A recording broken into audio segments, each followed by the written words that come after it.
Welcome back to the David Pakman Show. Joining me is Lee Camp, comedian and author of Lee Camp's Moment of Clarity, the rantings of a stark, raving, sane man.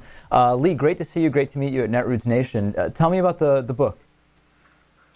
Yeah, the book is, it's 90 transcripts from my video rants that have become a little bit popular, and people were asking for the transcripts, so I figured why not put them in a book, and, so so that's about 90 different topics, and, similar to my rants and my stand-up and everything. It's angry, it's opinionated, it's about what's going on in the world, a lot of bad words in there, so don't show it to kids, there's no coloring pictures in there, so...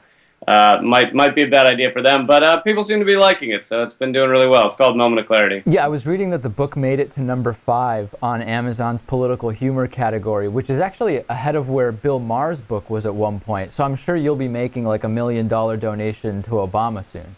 Yes, any minute now. I'm going to take the $37 I've made from the book, and I'm going to donate. No, yeah, it was pretty exciting that it was ahead of Bill Maher for a minute. It was still below Glenn Beck, but I was just really excited to see that he's now considered political humor. So. Yeah, well, that's funny. Is Glenn Beck's book intended to be political humor, or was it just put on that category by Amazon kind of as a goof? I have no idea. I'm proud to say I haven't read it. So. Incredible. So what are you thinking about the 2012 election? I mean, I've read a little bit about your thoughts, and we're just seeing so much bizarre stuff come out about now we've got the Romney campaign playing the semantic game about, well, you need to further explain the difference between outsourcing to another country and offshoring to really make a criticism of what Bain Capital did. What's your thought? That sounds like such a PR trick. They're like, well, just confuse them with terminology, and they won't know what the hell you did. It's insane. But my opinion is that there are certain smaller issues that these parties are very different on, like gay marriage, like immigration to some extent, but various issues that like that. But I think in the larger picture, in terms of the economy, in terms of like doing anything about Wall Street, stopping this bubble bust system that we've created, stopping the fraud that goes on Wall Street, stopping the military-industrial complex.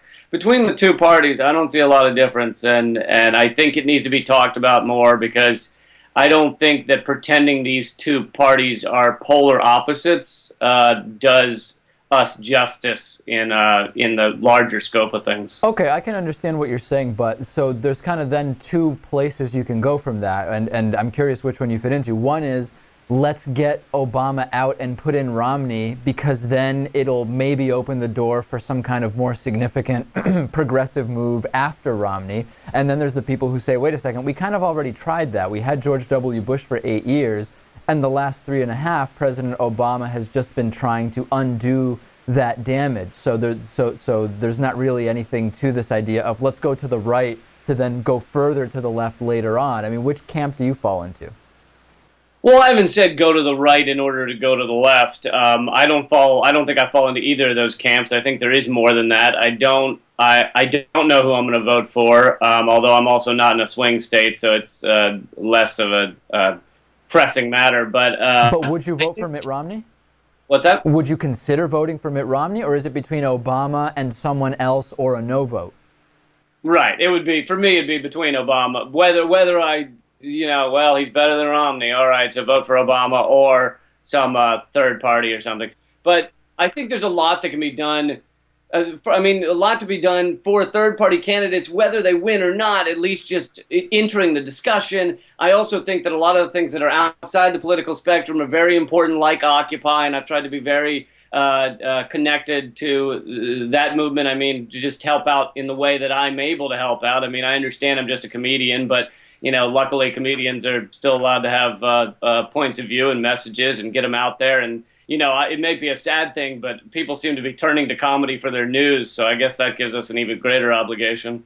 Yeah, what did you think of the Occupy delegation, I guess, that was at Netroots Nation when we were there in Providence a couple of weeks ago? I was a little disappointed. It was a little bit weak. I think it was like 15 or 20 people, and they, I was concerned that between that movement being not too well represented in Providence and then the guys from the conservative blogs trying to get gotcha interviews on their handheld cameras outside. I was a little concerned that in that particular instance, the movement was doing itself a disservice.